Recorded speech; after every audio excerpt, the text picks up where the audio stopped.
Hi guys! You probably don't know this, but on YouTube, viewership declines dramatically over the summer months. People are outside and in the garden, and that's okay, but I'm super appreciative to those of you who continue to tune into my channel during the busy summer months. Your support means a lot and it really keeps me motivated, so today I just wanted to take a break from my normal how-to vibe type of video and do something a little more informal, show you some things that have really surprised me in the garden this year. Also, if you remember the garden race that I did with my son a couple of months ago, I thought I'd give you an update on that bed.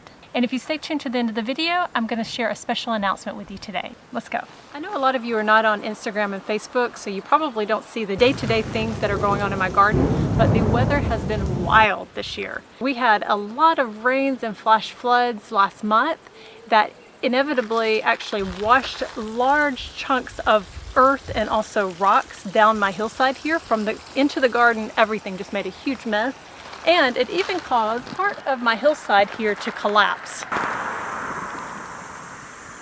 But what that rain also meant is that apparently it hit at just the right time, because we have had some insane harvest. We have trees that have been sitting here for years that I didn't even know what they were, that have actually started to put on fruit this year. I found out that I have a yellow plum tree over here. This tree, for the first time ever, it's fruiting. It has red cherry plums on it. And this one did fruit last year. This is a Mirabelle plum. And we just have tons and tons of them. Well, if the birds don't get them. And speaking of harvest, the tomatoes this year are giant size. I grew this particular variety, which is called an evergreen tomato, last year. They were all about this size, I would say, last year. Whereas the ones I have this year, I'm not even sure this is a good example, but they have been just massive. I mean, this is 3 times at least the size of the one over there. But going back to that weather again, we have had some wind like you would not believe. And I've got the Leaning Tower of Pisa going on in here. Look at this.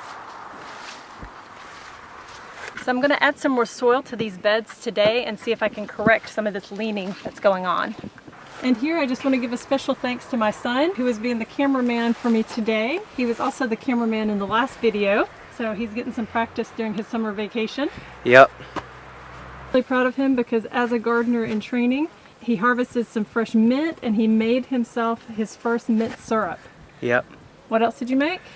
I also made my first virgin mojito. And you created that nice label too, right? And I made the label, yeah. Awesome. High five. Well, first off, I guess I'll show you this. Do you know what this is? Let me give you one guess. This may not be a surprise to you, or it may be, I don't know, but this is actually bolting lettuce. So I let the lettuce bolt so that I can actually collect the seeds for my next crop. This one has not quite flowered yet, so it's really not very far along, but look how massive this tower is. This one over here, on the other hand, you've already got your first seeds ready to harvest. That's enough for several heads of lettuce, guys. When these little puffs come out eventually after they flower, underneath that is where you're going to get the lettuce seeds from. But hey, I promise this was not going to be a how-to video. So let me show you the next thing that's surprising. Okay, now you guys are probably sick of hearing me talk about tomatoes by this time, but this guy is a little miracle, because when I planted out all of my tomato seedlings, this one actually snapped off, and so the roots just completely came off of it. It snapped in half. I just took the thing honestly and just stuck it in the soil here. Didn't think anything else about it, except to notice over the next couple of weeks that it was dead, like really, really dead.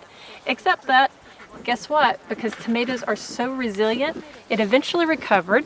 I've got tons of flowers on it right now. And look, even the first baby tomatoes. So I know you've all heard me saying that tomatoes are resilient. Guys, this is the absolute proof. Don't count your tomatoes out. If they start to look a little rough, they can almost always be salvaged. Okay, but it can't be all good news and success, right? There have been some bad surprises this summer as well. This is a brand new bed, so I really just don't know what happened. The tomatoes are doing okay, but if you look in here, there's a lot of things that are just like, the color is just terrible. So yellow and pale, and even this pepper that came out is just really, well, here's a pepper that just fell off. See, so this is definitely not a healthy bed. This was my star bed last year, and all through the winter, in the spring, I planted nitrogen fixers. But this bed is just underperforming. Other than the zucchini here that seems to like it, and the one eggplant, everything else is kind of stunted, or honestly hasn't even germinated at all. One of my probably biggest surprises this year is that I'm growing Brussels sprouts.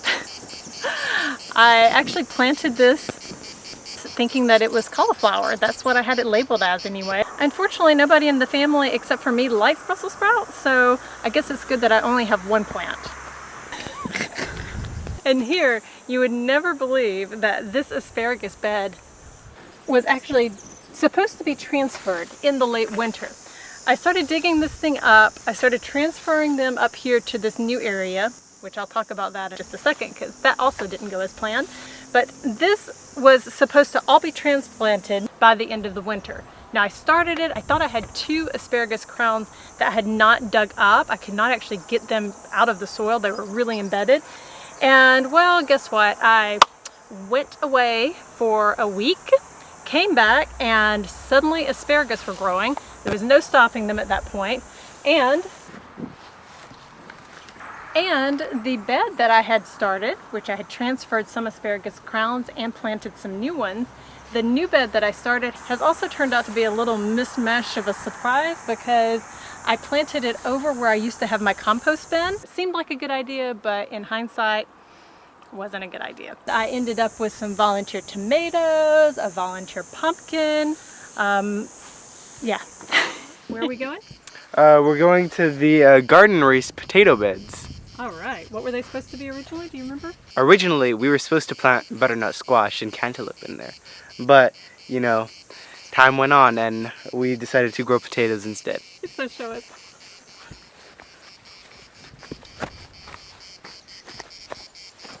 If you remember when we did our garden race, we did promise that we wouldn't touch these beds for the summer and just let them do their own thing. We would just see how they performed. As you can see, we haven't been weeding quite well.